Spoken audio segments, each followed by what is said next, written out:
Монголын зохиолчдын эвлийн гишүүн Сэродын нэрэмжит шагналт яруу найрагч Ядам сүрэнгийн Отхон баярын зүүд байж. Усан цэнхэр тэнгэрийн усгал тэлмэн хаяанаас ургаж буй наран шиг гал шаргалхан унаг. Цангийн тэл янзхаагаад ижилэн хан цаглах нь цаад өчрийг нь тунгааваас ичихэн сансан зүүд байж. Цахилж одсон унганы туурайнаас мандсан наран цармын сэмрүү зэцгийг зөөлөн илбэж сэрээхэн. Цайлган цагаан сэтгэл хүний хайлан ижим нь цайгаа уу миний хөө гэсэн ихэн амьтан зүүд байж. Алсын улсын оройгоор хүдэм манан суунаглаад аглаг хангаа нутагт минь намрын сөрөө орчээ.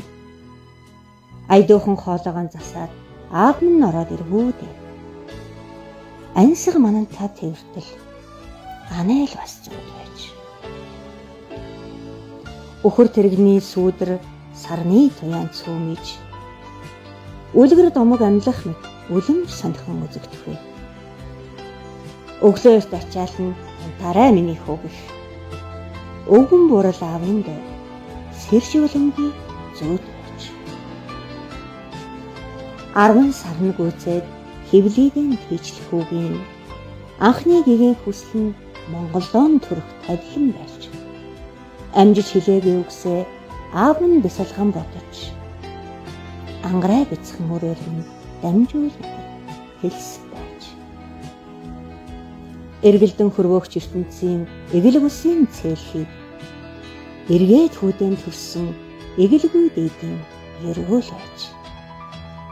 Намб төгөлдөр ээжийн минь төөрөг заяаны зурлаг насаараа буян хураасан үеийн цагаан өглөг байж. Амьдрал өөрөө зүүд байж. Агшин хорон бүр зүүд байж. Зүүд өөрөө ижи завилгаатай сүм байж. Зөн сонгийн эргээд гаргасан сум байж.